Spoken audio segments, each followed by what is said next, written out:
Bismillahirrahmanirrahim. Assalamualaikum warahmatullahi taala wabarakatuh.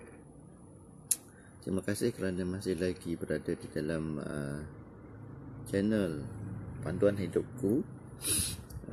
Channel ni masih baru dan masih lagi kita banyak buat perubahan, banyak tambah perkara-perkara yang untuk jadikan channel ni lebih baik. Tapi buat masa ni channel ni masih lagi berkisar tentang aplikasi, iaitu aplikasi yang sebagaimana anda boleh lihat di sini, iaitu Al-Quran Melayu. Okey, mula-mula bagi anda yang masih baru di channel ni, untuk mendapatkan aplikasi ni Al-Quran Melayu, anda pergi ke Play Store dan anda type sini Al-Quran Melayu. Anda type Al-Quran Melayu. So bila anda type Al-Quran Melayu, jangan lupa buka data ya.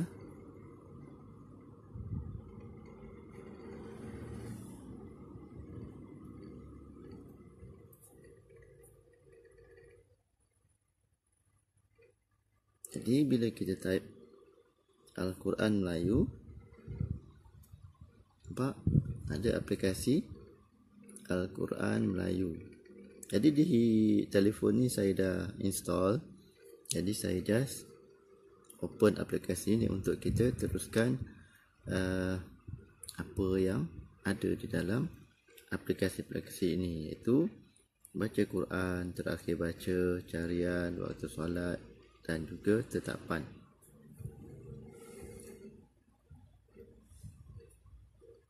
Okey.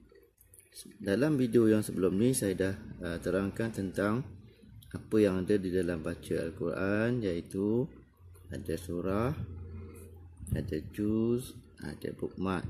Dan dalam video yang sebelum ni saya dah terangkan bagaimana untuk kita nak baca Al-Quran, baca ayat-ayat berdasarkan surah-surah yang ada dalam ni lah. Al-Fatihah semua ni ada 114 surah semua. Okey. Dan dalam video yang sebelumnya juga saya dah terangkan macam mana, apa bezanya surah dan juz. Surah di sini ada surah, Al-Fatihah, Al-Baqarah dan semua. Dan kalau kita nak baca mengikut juz, okey, juz pertama adalah bermula pada ayat Al-Fatihah, surah Al-Fatihah sehingga ayat 141 dalam surah Al-Baqarah. Juz kedua, juz ketiga, juz keempat sehinggalah juz yang ke-30. Okey, ini jadi anda boleh pilih sama ada nak baca mengikut surah ataupun mengikut juz. Jadi dalam video yang sebelumnya juga saya dah terangkan bagaimana dan apa fungsinya bookmark yang ada di sini. Dulu saya dah terangkan macam mana kita nak tanda. Okey. Bila kita dah baca sesuatu ayat dalam surah, contoh macam hari tu saya dah terangkan macam mana kita nak tanda. Okey, kita nak tanda, kita dah baca surah Al-Baqarah sampai ayat ke-7, tiba-tiba kita ada urusan yang kita nak kena buat lah. Kita dah baca Al-Baqarah tapi kita nak baca banyak-banyak tak sempat sebab ada urusan, jadi kita terpaksa tangguh dulu nak baca Quran ni. Jadi pada masa tu saya bagi contoh, katakanlah saya sempat baca sehingga ayat yang ke-7. Jadi caranya adalah supaya kita tak terlepas ataupun kita tak terlupa kita dah baca sampai ayat mana, kita tandakan saja. Cara macam ni, kita tekan pada ayat, kemudian dia akan keluar semua benda tu. Jadi kita just klik pada tanda terakhir baca, kemudian aplikasi ni akan keluar macam ni lah. Jadi kita just klik OK untuk kita nak mengesahkan bahawa kita dah baca sehingga ayat ke-7 dalam surah Al-Baqarah. Okay, ini pun saya dah beritahu dalam video yang sebelum ni. Dan satu lagi saya dah beritahu dalam video yang sebelum ni, apa fungsi bookmark yang ada. Okey, bookmark ni adalah untuk kita nak buat nota-nota ya. Jadi kalau kita tak ada aplikasi ni, kita ambil kertas, kita ambil pen, kita salin pada buku lain. Jadi ada dua kerja lah. Jadi dengan adanya aplikasi ini, kita boleh tandakan, kita boleh buat nota dalam aplikasi dia dengan cara menggunakan butang bookmark. Okey. Jadi di sini saya dapat nota ayat kursi, ada ayat. Jadi kalau katakan saya nak tengok ataupun saya nak baca balik apa yang ada dalam ayat kursi, saya just klik pada ni lah, ayat ni. Saya klik dan dia akan ada dua pilihan. Lihat sebagai surah dan juga lihat sebagai juz. Saya lebih suka baca lihat sebagai surah. Dan bila saya klik, dia akan keluar ayat yang saya dah buat nota tadi. Jadi senang untuk saya nak baca, untuk saya nak buat ulang kaji, untuk saya nak ulang, nak menghafal semua. Jadi dah mudah ya. Okey, pada video yang kali ni saya nak ceritakan macam mana kita nak fungsi yang seterusnya, iaitu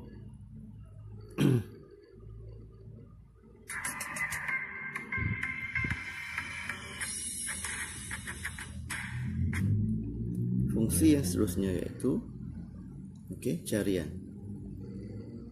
Carian. Jadi apa gunanya fungsi carian yang ada pada aplikasi ini ya, carian. Tak boleh nampak carian. Okey. Saya klik pada butang carian. Okey. Contohlah anda nak mencari sesuatu tajuk ataupun macam kalau katakan anda nak cari apa ayat-ayat apa yang dalam Al-Quran yang ada berkaitan dengan ujian. Kita type sini.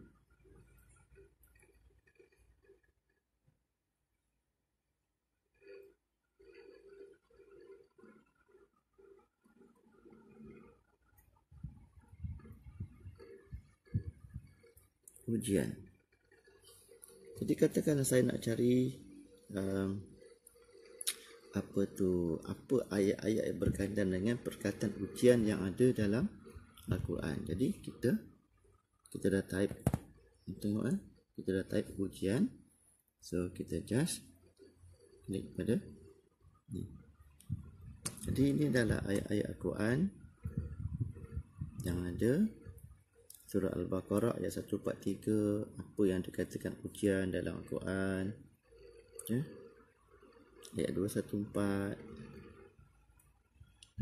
Ada surah Al-Anfal, Al-Isra, surah Maryam, surah Toha, surah Furqan, dan semua surah-surah yang berkaitan dengan yang dimaksudkan ujian dalam Al-Quran. Jadi kalau katakan kita dah baca, katakan kita nak cari lagi dalam surah Al-Anfal ada satu ayat yang berkait dengan ujian. Ya. Jadi kita nak baca ayat ni, kita just tekan pada butang ni, lihat sebagai surah, dan inilah ayat dia. Okey.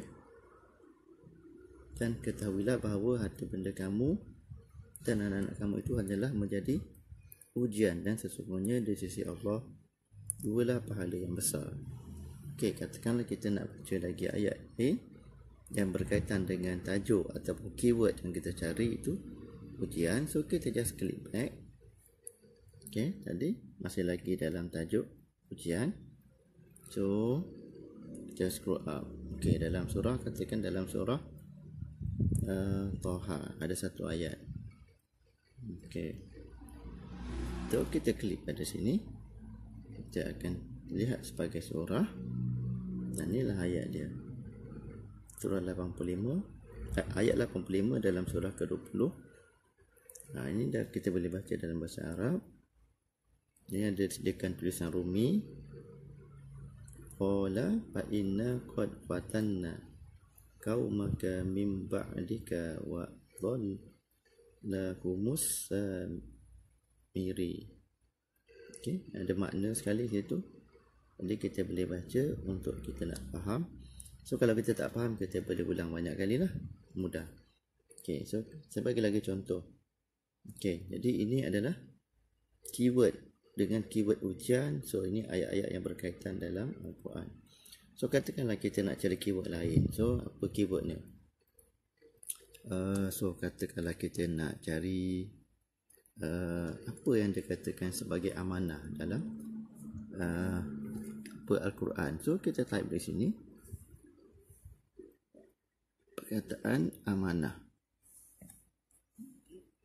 Nampak? Kita type amanah, kemudian kita klik pada butang bawah ni. Okay. Klik pada butang biru. Nampak? Dia keluar semua. Di bawah tajuk amanah, keyword amanah, inilah ayat-ayat Al-Quran yang ada. Okey, ayat-ayat Al-Quran, Al-Baqarah ayat 283. Apa lagi? Ali Imran ada satu ayat. Okey, nak tahu lebih detail, so kita klik pada sini. Okey, inilah ayat dia dalam surah Ali Imran. Okey, ayat yang ke-75 dalam surah Asy-Syura. Dalam ini ada An-Nisa, Al-Maidah, Al-A'raf, Al-Anfal, Yunus, Al-Mu'minun, Asy-Syura. Di sini ada Asy-Syura, ada 6 ayat. So kalau kita nak lebih detail, so kita klik pada surah Asy-Syura. Di sini ada ayat 107, 125. Sesungguhnya aku ini adalah Rasul yang amanah. So kita nak baca lebih detail, so kita klik pada ayat ni. Lihat sebagai surah. Dan ini dia ayat dia. So kita boleh baca. Okey. Kemudian ada lagi ayat lain dalam surah yang sama. Ayat 125. Apa lagi? Ayat 143, 162. Ini adalah di bawah tajuk ataupun keyword amanah yang kita dah buat tadi. So dalam surah lain, dalam surah Al-Ahzab, kat sini ada 2 ayat yang berkaitan dengan amanah. So kita tengok apa ayatnya. Dalam surah Al-Ahzab ada 2 ayat, ayat 72 dan juga ayat 73. So kalau kita nak baca dalam terjemahan ada di sini. Kalau kita nak tengok lebih detail, so kita klik pada sini, pergi pada lihat sebagai surah, dan ada ayat Quran. Okey, tu ada terjemahan. Perkataan demi perkataan lah. Ayat 73. Jadi ni mudah untuk kita nak baca, mudah untuk kita nak cari. Okey, kalau kita buka Quran biasa atau mushaf, kita nak cari dengan tajuk amanah, mungkin ambil masa lah. So dekat sini tak sampai 1 minit bila kita type amanah, kemudian kita klik pada butang ni, so dia akan keluar. So bagi satu lagi contoh, katakanlah kita nak cari keyword lain ya. So, pertama kita kena padamkan dulu. Kemudian kita nak type kata yang kita nak cari rezeki. So, type rezeki.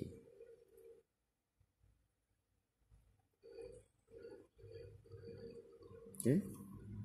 So bila kita dah type rezeki, kita pun tekan pada butang biru. Okay, ini adalah ayat-ayat yang berkaitan dengan rezeki. Apa yang diartikan sebagai rezeki dalam Al-Quran. Dalam Al-Baqarah ada 7 ayat. Okey, dalam surah lain lagi dalam Ali Imran ada 3 ayat berkaitan dengan rezeki. An-Nisa, Al-Maidah, Al-An'am, Al-A'raf, Al-Anfal. Ini adalah ayat-ayat yang berkaitan dengan rezeki. Okey, saya ambil satu contoh, Al-Hijj. Ada 1 ayat. So kita klik. Nampak? Itulah ayat yang berkaitan dengan rezeki yang ada dalam surah Al-Hijj. Kemudian ada lagi ni surah Yasin pun ada. Dalam surah Yasin ada 1 ayat yang berkaitan dengan rezeki. So kita nak tahu ayat yang mana satu, kita klik pada surah Yasin. Dalam surah Yasin adalah ayat yang ke 47. Ini ayatnya. So bila kita boleh baca terjemahan ni, nak tengok ayat mana satu, kita klik pada ni ayat dia, surah Yasin. Ni surah Yasin ayat yang ke-47. Inilah ayat ni. Kita biasa baca, tapi kita tak tahu makna. Jadi bila kita baca, kita tak tahu makna, kita nak menyelami, kita nak menghayati apa yang kita baca tu, rasanya kurang berkesan lah. Jadi di sini dengan adanya aplikasi ni, hari ni saya dah tunjukkan pada anda macam mana kita mudah nak mencari keyword-keyword yang sesuai lah. Contoh tadi saya dah tunjukkan ujian, rezeki dan juga amanah. 3 contoh. Anda boleh cuba, katakan anda nak cari apa keyword yang berkaitan dengan rahmat. So di sini saya dah pernah cari, klik pada rahmat. So ini ayat-ayat berkaitan dengan rahmat Allah yang ada dalam Al-Quran. Mudah tak? Mudah untuk anda nak cari dengan menggunakan aplikasi ini. Semua di hujung jari. So di sini kalau kita tengok telefon saya tak ada internet, wifi, mobile data semua tutup. Jadi walaupun tak ada internet, aplikasi ini masih boleh digunakan. Jadi tak ganggu kalau nak baca. So hari ini kita belajar tentang macam mana nak buat carian di dalam aplikasi ini, iaitu carian yang berkaitan dengan keyword-keyword sesuai. So untuk waktu solat, tetapan dan juga yang lain-lain tu nanti saya akan terangkan dalam video seterusnya. Okey. Jadi ini adalah aplikasi yang saya maksudkan, iaitu Al-Quran Melayu. So saya ulang balik supaya anda tak terlupa. Okay, kita klik pada Play Store.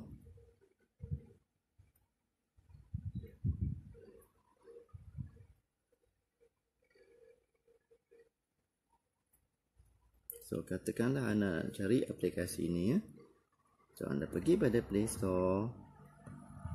Okay, type Al-Quran Melayu.